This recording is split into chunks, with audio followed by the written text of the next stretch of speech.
안녕하십니까. 1월 30일 월요일 말씀 묵상 함께 시작하겠습니다.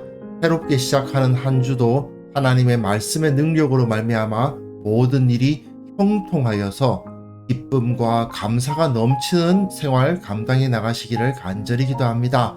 오늘 본문은 디도서 3장 3절에서부터 8절까지 말씀입니다.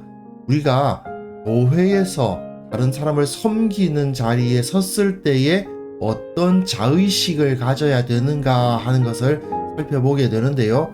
이것은 일부 목회자들이나 직분자들의 문제만이 아니고 결국 모든 그리스도인들은 다 교회를 섬겨야 되거든요.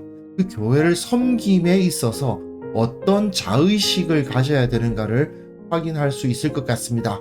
그럼 먼저 본문을 보시고 계속해서 묵상을 이어나가도록 하겠습니다. 우리도 전에는 어리석은 자요, 순종하지 아니한 자요, 속은 자요, 여러 가지 정욕과 행락의 종노릇한 자요, 악독과 토기를 일삼은 자요, 가증스러운 자요, 피차 미워한 자였으나 우리 구주 하나님의 자비와 사람 사랑하심이 나타날 때 우리를 구원하시되 우리가 행한 바 의로운 행위로 말미암지 아니하고 오직 그의 긍휼하심을 따라 중생의 씻음과 성령의 새롭게 하심으로 하셨나니 우리 구주 예수 그리스도로 말미암아 우리에게 그 성령을 풍성히 부어주사 우리로 그의 은혜를 힘입어 의롭다 하심을 얻어 영생의 소망을 따라 상속자가 되게 하려 하심이라.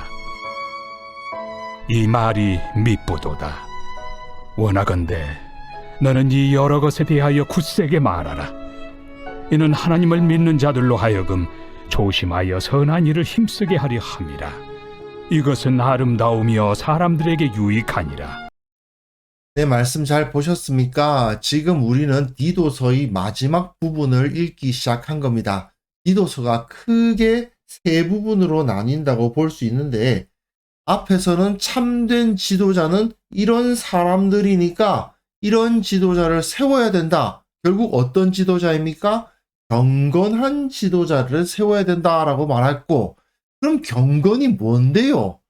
경건은 이런 모습으로 나타난다. 어떤 특별한 신비적 체험을 한다든지 맨날 예배당 나와가지고 교회 쓸고 닦고 한다든지 그런 게 아니고 일상의 삶 가운데에서 존경받을 만한 인격을 가지고 그리고 가장 눈에 띄게 등장하는 덕목, 소프로온이었죠.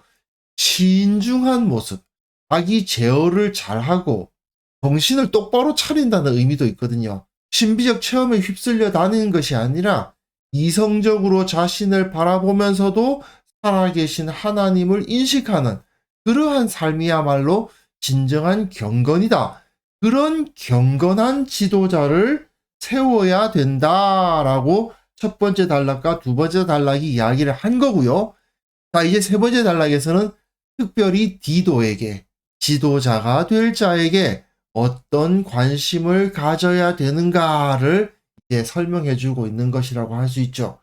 디도서라는 이 편지 자체가 바울이 디도를 그레네에 두고 떠나면서 그곳에서 어떻게 사역해야 되는가를 가르치는 편지 아닙니까? 그리고 또한 그레네 교인들에게 디도를 목회자로 받아들여라. 그 권위에 순종해라 하고 가르치는 편지죠. 그때에 디도가 그레네 교인 앞에서 권위를 가지고 이들을 이끌어 나가려고 했을 때에 진정한 권위를 가져야 된다는 것입니다. 어떤 사역자가 진정한 권위를 가진 사역자인가? 권위를 가진 자는 자기 자신을 어떻게 바라보는가가 이제 오늘 본문에 나와 있는 거죠. 우리도라는 이 표현은 바울과 함께 디도 그리고 여러 사역을 했던 사람들을 지칭하는 거 아니겠습니까? 전에는 어리석은 자요, 순종하지 아니한 자요, 속은 자요. 속았다 이 표현은 참 바울에게는 가슴에 와 닿는 단어일 거예요. 유대교 내에 푹 들어있다가 교회를 핍박하기까지 했으니까요. 여러 가지 정욕과 행락의 종노릇한 자요, 악독과 투기를 일삼은 자요, 가증스러운 자요, 피차 미워한 자였다. 네, 완전히 죄인 중에 죄인, 극악한 죄인이었던 것처럼 표현하고 있죠. 분명한 사실은 디도는 이방인 출신입니다. 유대인이 아니에요. 그러니까 디도야, 너도 옛날에는 이방인으로서 어리석고 순종하지 않았고 속았고 정욕과 행락과 이런 것에 종로로 타고 이런 나쁜 짓을 했던 자다 라고 말하는 게 아니고 우리도입니다. 바울은 사실은 유대인으로서 굉장히 모범적인 생활을 했다고 인정받았던 사람이죠. 유대인의 눈으로 봤을 때는 말입니다. 어쨌든 율법을 잘 지키려고 노력했고 하나님께서 금지하신 것을 하지 않으면서 살아갔던 사람이니까요. 하지만 그럼에도 불구하고 바울은 나뿐만 아니라 우리 모두가 유대인이었던 나든 이방인이었던 디도 너든 모두가 다 이런 범죄를 저질렀다. 그런데 이 표현이 어떻습니까? 그야말로 신랄하지 않습니까? 어리석었다, 순종하지 않았다 이 정도 수준이 아니죠. 정욕, 행락, 악독, 투기, 가증스럽다. 이런 표현까지 써가면서 우리는 하나님 앞에서 정말 완전히 죄인이었다라는 사실을 잊어서는 안 된다라는 것입니다. 특히 어떤 사람이요? 지도자가. 교회 앞에 선 사람이 교회의 다른 형제들을 섬기려고 선 사람이 절대로 잊어서는 안 되는 의식. 나는 원래 이런 악랄한 죄인이었다. 이걸 절대로 잊어서는 안 된다는 거죠. 그 의식을 갖추지 못하면 지도자로서의 자격이 없다는 것입니다.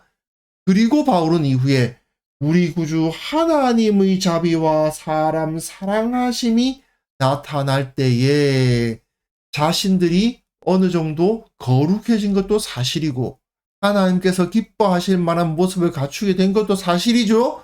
어떻게 그것이 가능해진 겁니까? 하나님의 자비. 우리를 구원하시되 우리의 행한 바 의로운 행위로 말미암지 아니하고 우리의 공로는 전혀 없고 오직 그의 긍휼하심을 따라 중생의 씻음과 성령의 새롭게 하심으로 하셨다. 그리고 우리 구주 하나님, 구주 예수 그리스도, 성령, 삼위일체 하나님께서 우리를 사람 만들어 보시겠다고 얼마나 많은 은혜를 주셨냐. 그 은혜를 우리가 받았기 때문에 이제 좀 사람 같게 됐다. 이제 좀 하나님의 형상 닮아가고 있지 않느냐. 그 말입니다. 우리는 우리의 의로운 행위 아무짝에도 쓸모없다. 사람의 공로는 전혀 개입되어 있지 않다. 디도야, 네가 이 그레데 교인들보다 나은 게 있는 것 같으냐? 없다는 거죠. 너도 이 그레데 교인들보다 뭐 대단해서 능력이 있어서 더 경건해서 더 의로워서 아니다 이겁니다. 오직 하나님의 은혜를 받았기 때문에 네가 이 교회의 지도자로 섰다. 그렇다면 네가 할 일은 무엇이냐? 그 하나님의 은혜를 이들에게 전달해 주는 역할을 할 뿐인 거죠. 그래서 우리로 그의 은혜를 힘입어 의롭다 하심을 얻어 영생의 소망을 따라 상속자가 되게 하셨던 하나님의 은혜를 기억하면서 너도 저들에게 그 은혜를 전달해라 하는 것입니다. 그러니까 지도자는 머릿속에 뭐가 있어요? 내가 원래 악독한 죄인이었다. 나는 하나님 앞에서 전혀 의로울 것이 없는 정말 당장이라도 심판을 받아서 저 지옥에 떨어져도 전혀 이상할 것이 없는 악독한 자였다. 그러나 주님께서 이러한 은혜를 주사 나로 하여금 교회를 섬기게 하셨으니 내가 어떻게 섬겨야 된다는 것입니까? 예, 겸손한 모습으로 교인들을 존중하면서 나보다 더 나은 자로 여기면서 이들을 섬기라는 것이죠. 하지만 그럼에도 불구하고 기도가 언제나 저 자세로만 살아야 되느냐? 그건 또 아닙니다. 이 말이 미쁘도다. 원하건대 너는 이 여러 것에 대해서 굳세게 말하라. 복음에 대해서만은, 하나님의 진리에 대해서만은 확신을 가지고 이것이 옳습니다라고 말할 수 있는 강력함을 가져야 된다는 거죠. 이는 하나님을 믿는 자들로 하여금 조심하여 그 신비적인 종교 체험이나 그런 것에 의거한 것이 아니라 하나님의 말씀에 의거해서 이성적이고 똑바로 되어 있는 정신을 가지고 선한 일을 힘쓰게 하려 함이라. 이것은 아름다우며 사람들에게 유익하니라. 결국 바울은 핵심 주제를 다시 한번 디도에게 떠올리게 하고 있습니다. 디도는 분명히 사역자로서 그 그레데 교인들보다는 아마도 더 경건한 삶을 살고 있었을 거예요. 하지만 절대로 내가 너희들보다는 낫다라는 의식 가져서는 안 됩니다. 다만 신앙을 가진 자들이 선한 일을 감당할 수 있도록 권면하고 돕기 위해서 네가 조금 더 높은 자리에 섰고 네가 조금 더 경건의 능력을 얻었으니 그것을 선한 방식으로 실천해라 하고 가르치고 있는 것이죠. 우리가 신앙생활을 오래 했다 안 했다, 교회를 섬긴다 안 섬긴다, 뭐 직분을 받았다 안 받았다, 이게 중요한 게 아니고요. 우리는 모두 하나님의 은혜로 말미암아 구원을 받았고 하나님의 백성이 되었고 진리를 알게 되었다라는 것이 중요합니다. 특히 직분을 받았으면, 지도자가 되었으면, 또는 지도자가 되어 가고 있다면 철저하게 이 사실을 잊어서는 안 되는 거죠. 특별히 직분자나 사역자의 가슴에는 오직 저 하나님께서 삼위일체 하나님의 그 어마어마한 상상할 수 없는 영광이 아무것도 아니고 아무 공로가 없고 사악하고 악독했던 나에게 은혜를 베풀어 주셔서 구원하셨다라는 그 감격으로 사로잡혀 있어야 되는 것입니다. 그렇기 때문에 나보다 부족한 사람들, 아직까지는 경건한 삶을 살지 못하는 사람들을 볼 때에 그들을 향해서 사역하고 긍휼한 마음을 가지고 일할 수가 있는 것이죠. 왜 그렇습니까? 나도 원래 저들과 다를 바가 없는 죄인이었으니까. 사실 가난한 사람들을 잘 돌보는 부자들은 과거에 자기가 가난했던 기억을 갖고 있는 부유하신 분들이 잘 돌보시는 것을 볼 수가 있어요. 그것과 마찬가지로 나도 과거에 저런 죄인이었다, 이 사실을 인정하면서 그 마음을 가지고 섬길 때에 하나님 앞에서 합당한 지도자가 될 수 있는 것입니다.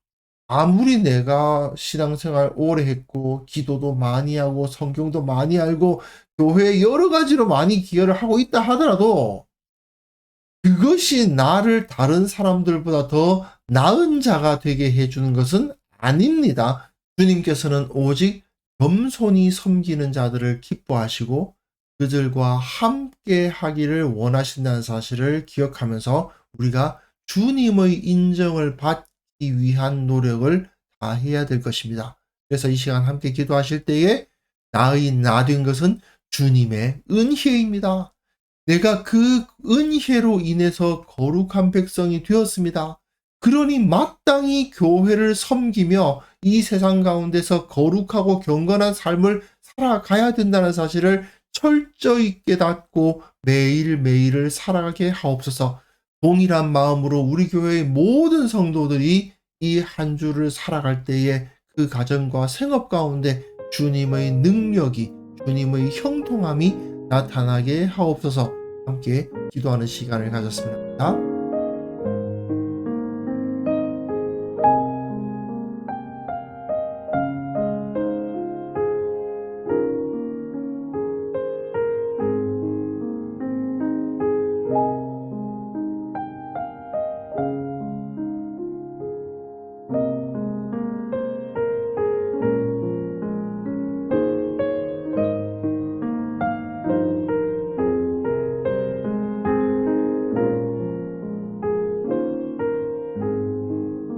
하나님 아버지, 나의 나된 것이 주님의 은혜임을 철저히 깨닫게 하옵소서. 내가 거룩한 백성 된 것은 나의 공로 전혀 없고 오직 주님의 은혜로 인한 것임을 철저히 기억하며, 그렇기에 교회를 섬기는 것이 마땅하고 그렇기에 세상에서 경건하게 살아가는 것이 마땅함을 깨닫게 하여 주옵소서. 내가 나를 높임이 아니라 겸손하게 섬기고 낮춤으로 말미암아 우리 교회가 그리고 이 사회가 하나님의 나라로 세워져 나가는 것을 보게 하여 주옵소서. 우리 교회 성도들을 축복합니다. 이들이 새롭게 한 주를 시작함에 있어서 주님의 능력을 체험하게 하시고 주님께서 우리에게 베풀어 주신 그 은혜에 감격하게 하셔서 그 가정과 생업 가운데 형통함을 허락하시고 하나님의 능력만이 나타나는 것을 경험하게 하여 주옵소서. 특별히 주님 앞에 기도하옵기는 이 나라와 이 민족을 불쌍히 여겨주시기를 원합니다. 이 땅을 다스리시는 진정한 왕은 오직 우리 구주 예수 그리스도이심을 모든 사람이 알고 고백하는 역사가 일어나게 하여 주옵소서. 사람들이 어리석은 지혜로 나라를 이끌어간다고 이야기하지만 주님의 은혜가 없이는 모든 것이 불가능함을 깨닫게 하시고 겸손히 주님의 인도하심, 주님의 섭리를 구하는 자들이 되게 하여 주옵소서. 주님, 오늘 하루 그리고 새롭게 시작하는 한 주를 주님 앞에 의탁합니다.